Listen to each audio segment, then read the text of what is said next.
Welcome back to The Sacred Life. I'm Shann Vander Leek, and today I'm speaking with Rebecca Wildbear about her new book, Wild Yoga, a practice of initiation, veneration, and advocacy for the earth. Rebecca is also the creator of a yoga practice called Wild Yoga, which empowers individuals to tune in to the mysteries that live within the earth community, dreams, and their own wild nature, so they may live a life of creative service. You can visit Rebecca online at RebeccaWildbear.com. Welcome to The Sacred Life, Rebecca. Thank you so much. Thanks for having me. I'm excited to dive in. Oh, I am too. And before every interview, I take a moment, light a candle, get very still, and draw an oracle card for The Sacred Life and for my website, Transformation Goddess. And today, the card that came up for this conversation was Freyja, bold, unleash your adventurous side, take risks, and be daring. And the card is all about not playing it safe, taking bold action in the direction of your heart's desire, and how success comes not from timidity, but from committing yourself fully to realizing your dream and holding that clear intention.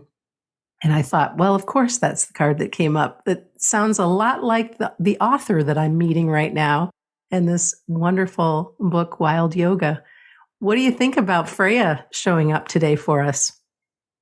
Well, I kind of smiled when I heard that, because Freyja is, I believe, from Norse mythology, and I'm Swedish. I believe Freyja is she has a fierce goddess energy. And as you know, there's my chapter, Feral Female Ferocity. So I kind of smiled to feel her presence being invited into the conversation.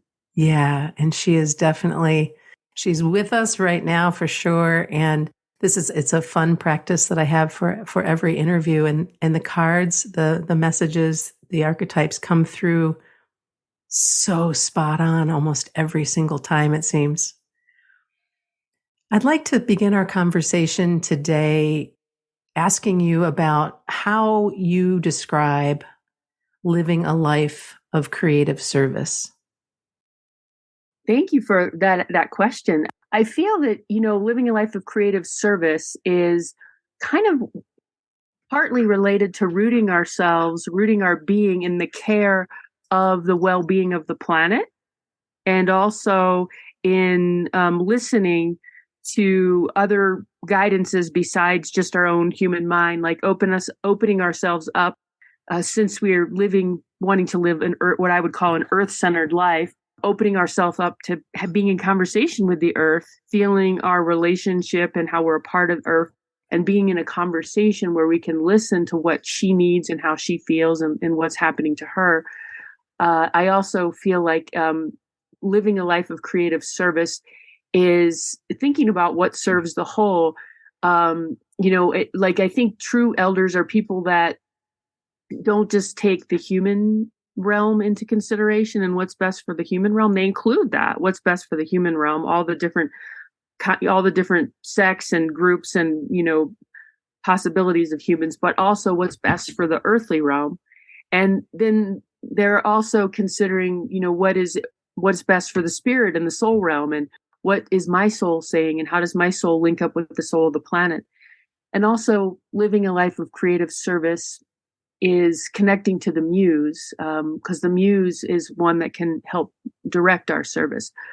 So, my whole book is kind of about being aligned and practices for being aligned and able to listen and hear and ask questions of these intelligences that are greater than us, and to be able to listen for direction and guidance. And so living a life of creative service is where our care is not egocentrically focused, which is just what's best for my little own life or for me.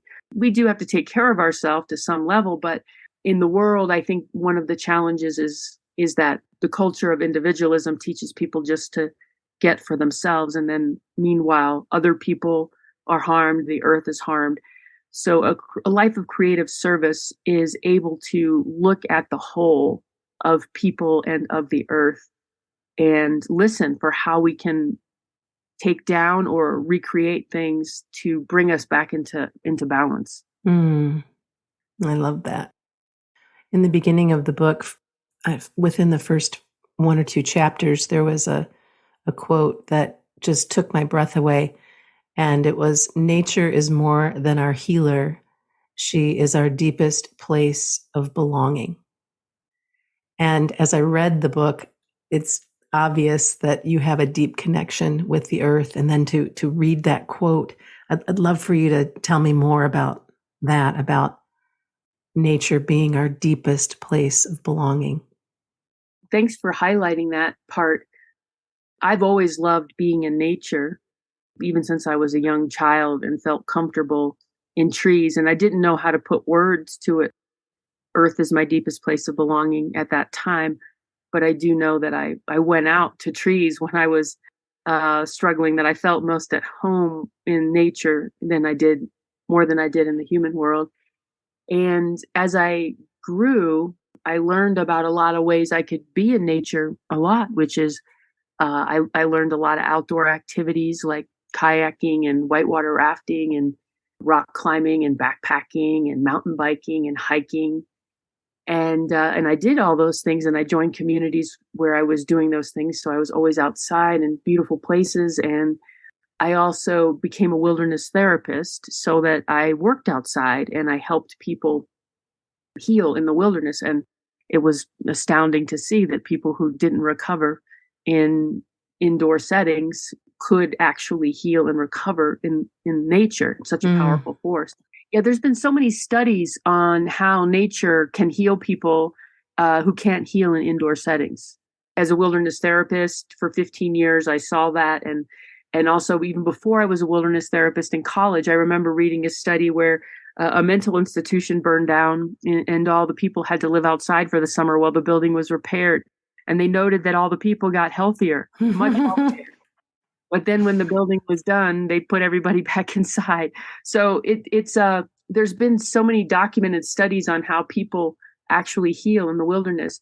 But when I say our deepest place of belonging is nature, is the earth, I'm trying to invite us even beyond, the recreation of I love being outside and I can do all these great activities, and even beyond the psychotherapeutic focus of, well, wilderness therapy, or we can go into the nature to heal.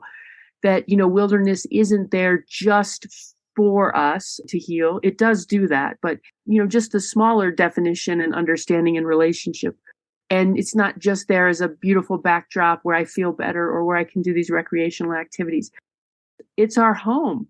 And we can have a relationship with it where this is where we live, this is our place, and this is where who we can converse with and have conversations with and have a very deep relationship with. In many ways, I would say it kind of comes from the idea that we're birthed from a human woman's womb, but we're also psycho-spiritually and physically birthed from the womb of the earth. The elements that make up our body are the elements that make up the earth. And the earth feeds us. All the food we take into our bodies comes from her. We couldn't be alive without her. All the materials that we make our shelter with or anything else come from her. So we belong to her, and she's, we've lived off her bosom, our whole life. And so when we take us into a deeper place of belonging with her, it's feeling our connection and what she's given us and being in an exchange with her where we allow her to inform and remind us of who we really are. And then that invitation too, to listen, to really listen and commune. You've got a number of references and stories around communing or communion with trees. And it made me think of a story that I wanted to share with you and our listeners today, that we had this beautiful 100-year-old maple tree, the magic maple in the village where I live, that had a giant quartz crystal inside of her trunk. I've been here almost 20 years. I would walk to this tree very regularly and put my hand on the crystal and my hand on the trunk and and had this relationship with this tree. And one day I came home and noticed that they were cutting her down. And the reaction that I had a visceral reaction to this tree coming down, and like I just couldn't believe it. This tree was healthy, vibrant tree, and anyway, so it was really bothering me. And anyway, I stopped by and talked to the woman who lived at the house, and very boldly just asked about it, and it was causing some issues with her home. An entire portion of her home would need to come down, or the tree would need to come down.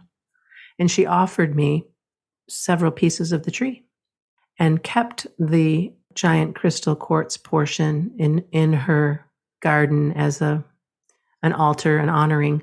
The story is almost over, I promise. I went to an event on some sacred ground here in northern Michigan, and we all were sitting around. It was a grief ceremony, and I brought a piece of the tree to tell the story and to burn this piece in the tree with witnesses. And before we began, my teacher Lorraine passed around a marriage basket full of different poems. And the poem that I drew, before anybody knew what I had to say, before even I knew what I was going to say, was a beautiful poem about a tree.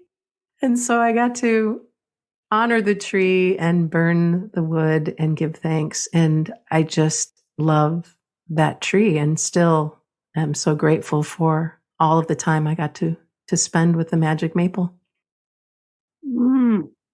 What a beautiful and heartbreaking story.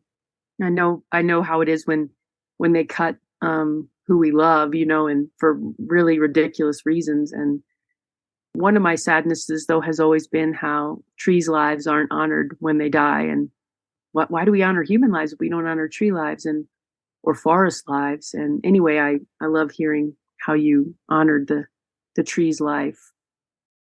I'd love for you to share with us your favorite way to receive the love of trees. Well, gosh, I have so many ways, and it might depend on the particular tree I'm with and the way that we want to connect. How much time there is to be with the trees. I love to, even just when I go through trees, just put my hand on their trunk and stick my nose up to their bark and smell the smell of their bark. If they're an evergreen tree or it's in season where there's leaves, to just feel the foliage, touch their foliage with my fingertips and just whisper to them or tell them what I find beautiful about them. To receive love, if there's more needed and I have more time, I like to lean my back against their trunk. There's something about leaning against their trunk, because their trunk, to me, I can feel their heart in their trunk, the heart of them. And when my back is close to their back, it just feels so supportive. I mean, I really do feel like the trees have my back. And sometimes in a crazy world, that really can feel missing. I love to just be resting. I can feel like my body can really rest when I'm leaning my back against their trunks and talking to them and just telling them what's in my heart and listening and just being still. I also love sometimes lying down underneath trees and looking up at their branches and leaves and just watching the way their branches and leaves move and dance above me, or the light shines through. And sometimes I still climb up in them and just literally wrap my whole body around them like I did when I was a child. I love that. We have beautiful woods behind our home, and we put a hammock like right in between two giant maples. And then when spring comes and the leaves are just starting to show up, and you can just lay back and look up and watch that dappled light and watch them dance and listen to. I get it. We could all use more communion with the trees. Yeah, it's such a gift to have forest or trees, to live near forest or trees. It's just, I think it's the greatest gift to live near wild places. And I even know people that have connected when they didn't, and there was just a tree. I wrote about the man in India I worked with online who there was like one tree in his entire neighborhood blocks away, and he had a powerful communion with it. So that he'd never had before, even with people around. So I think that we can choose, whenever with whatever trees or nature we have around to connect. Yeah. I would like to talk about your practice of reconciling with the goddess. I'd like to talk about feminine veracity, voice reclamation. I'd like to talk about dreams and how you let dreams inform your life, and finally making a pearl of our vulnerabilities. Those were all areas in the book that were just, there's so much potency in this book, Rebecca, and included with the storytelling and with the thoughtful ways that you bring us back to the things that we can practice and do, as well as the yoga instructions and different poses after each chapter. There's so much there. So those are some of the areas that I'd like you to dig into a little deeper. And you can do that in any way you want, in any order you would like. But those are the areas I'd like to touch on. Reconciling with the goddess. You're going in a different order. You name things in a different order than my book, but I like playing with the order you named them in. Reconciling with the goddess, which is towards the end in chapter 17, mostly because I imagine it might take people 16 chapters to be able to prepare for that. But since you are working with the goddess, I'm like, I went right there. Imagine your audience might be ready for the goddess right away. One of the pieces that's woven throughout my book is this sense of the archetypal masculine and the archetypal feminine energies that exist in the universe and that exist in each of us, no matter our sex or gender, and kind of a calling them back to balance. And that also exists, let me name, in communities and cultures and systems. My kind of bringing to light how there's a lack of balance in our culture. And there's a lack of balance often in a lot of people, because the people create the culture, where there's a toxic masculine focus and the toxic masculine does not respect the feminine energy. It's hierarchical and it's less than, and it needs to be diminished or controlled or dominated or hurt. Right. The practices in my book, which I think of as in general very feminine practices, a lot of them, because they involve listening. Yeah. They archetypal, like the feminine energy, the body of the feminine has the womb, which is an energy where we gestate and we listen and we become. There's not a lot of like doing. We're sort of being created by a higher power if we listen and we tap into it, or higher powers. And those energies are all called into my book because it's all about that gestational listening, which is very dreamlike. It's the quality that we talk about when we listen to our dreams. We listen to the dream of the earth and we let the dreams create us. So I'm kind of calling back in a balance internally by doing these practices to really dial in a strength and an honoring of the feminine side of us and the feminine side of the universal.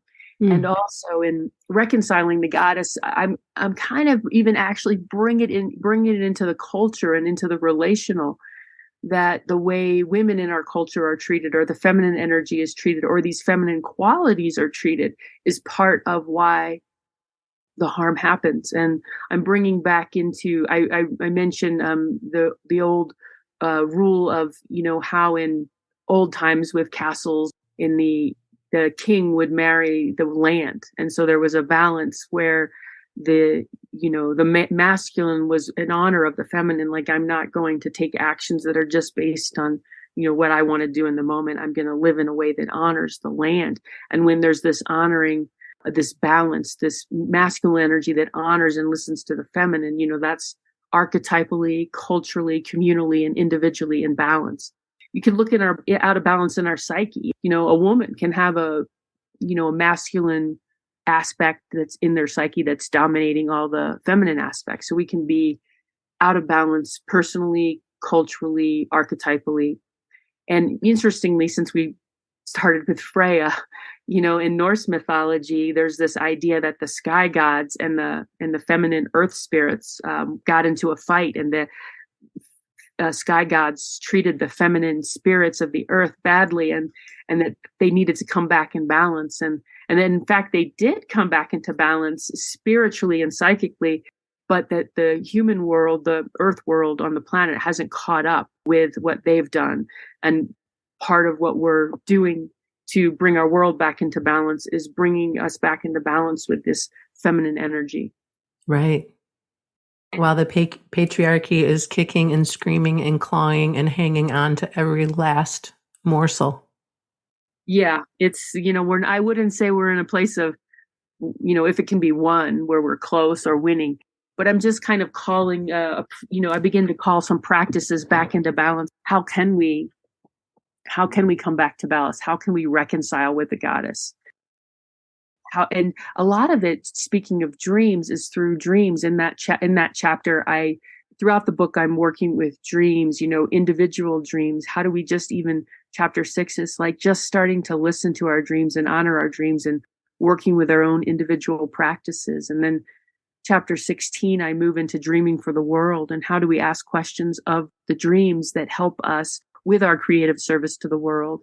And then in chapter 17, Reconciling with the Goddess, I'm sharing a story about how a woman that I worked with in Ireland, that the goddess, that the Kaliak came to her, and how she reconciled with the goddess through her own story and conversations with her dreams and the land. Part of reconciling with the goddess is listening to our dreams and noticing if the goddess is in our dreams, if there's certain figures or beings like that are coming back to us, that want to be heard and want to be listened to, experienced, parts of us that have messages or maybe want us to embody qualities that they have. Mm. What is your practice, your dreaming practice? Do you have like a journal by your bed? Do you log the dreams? Are you just a really vivid dreamer who remembers and carries that forward? I have a journal because like everybody else, I can tell myself I'll remember that, and then when I get gone, it's gone. Yeah, it doesn't. I mean, sometimes I can remember through the night without writing it down right away, but sometimes not. It's always a risk when you don't write it down right away. Almost always, if I don't write it down in the morning and I start with my day, I lose it. I do have a dream journal, and I do write down dreams in the present tense. And even before I get up and write them down, there's a lot that goes on. Like the night before, I might ask for a dream, just any dream, or I might have a specific question. I might linger in the dream from the morning before, or the last dream that I remember that still feels strong. I might linger in that before I fall asleep, return to it, remembering its images, remember how I felt, kind of hanging out with the mystery of it. When I wake up, I don't get up. If I like to not get up right away. I like to plan it so I don't get up. Sometimes that can't happen, but that's my favorite, is when I can plan times where I don't have to get up right away and I can just close my eyes and stay in the dream. Mm-hmm. And like kind of go through it again in detail, as much detail as I can remember, and not necessarily in a linear way. I think of dreams a lot like a painting, when you're like looking at something and you're just trying to take in as many details as you can, remember as much as you can, and not trying to force if there's something that isn't remembered, but just trying to make space for it to emerge and become clear. I ask myself sometimes when I'm lingering, what's this dream wanting me to experience? Good question. I'm not trying to inflict my will on the dream or change it. It might be uncomfortable or edgy. A lot of dreams are. Sometimes they're even nightmarish. But I'm just wondering, so what am I feeling in this dream? What's the primary feelings or experiences I'm having? And why would the dream maker want me to have these experiences? What's the message here of? Yeah. And so I keep listening and asking those questions. And then I get up and write it down in the present tense. And then throughout the day, I try to return to it and notice if there's any synchronicities in the day or things that remind me of the dream that happened during the day. But I try to return to it whenever I have a moment. Sometimes when I'm doing something, can be waiting in line, or it might be cleaning, something where I can allow my imagination to drift a little bit. Yeah. I return. I have a recurring visitor in my dreams that is a grizzly bear. And most of the dreams are not, I'm not frightened of the bear. I'm like have a relationship with this bear. And the first time that he showed up, it was like standing fully erect next to my bed, just screaming his face off to get my attention, but not to harm me, but right there, like right there in my face. And I think I'm still untangling that message and wondering who, what this bear is all about, and getting to know what the messages are. Beautiful. Wow. I love bears. They're part of my feral female ferocity chapter. Well, that's so wonderful. And I love how you talk about the bear as someone you're just getting to know.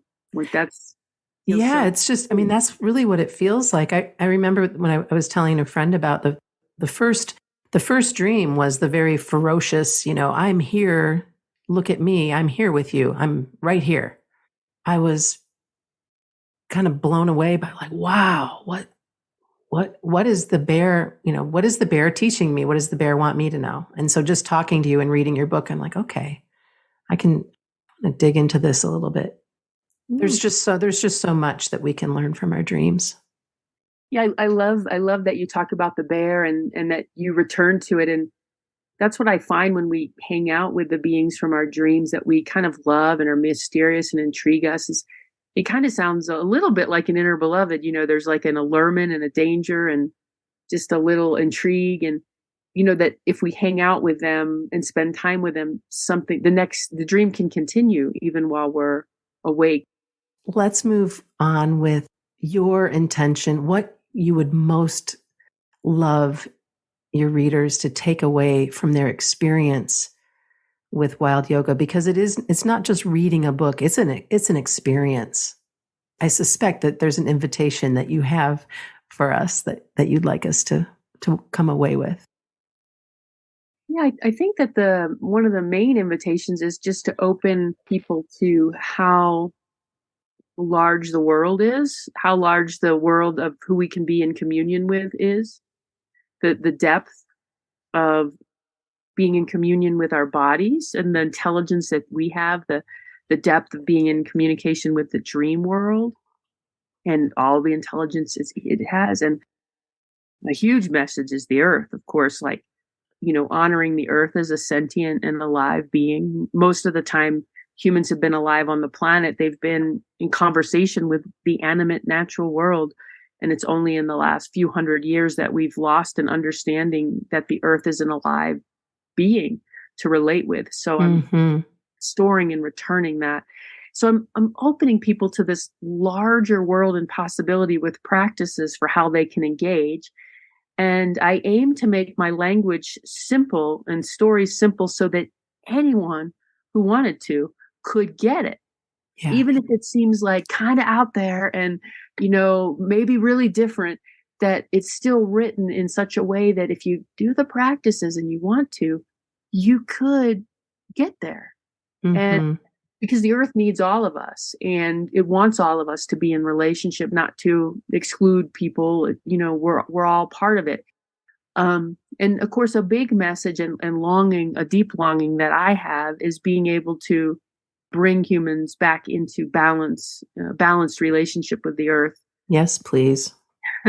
And it seems like impossible, and it might be impossible. Who knows what's possible and what's impossible, but my muses and the earth keep directing me towards acting and living as if it is possible. And what would I do? And what can I do? And what can I contribute?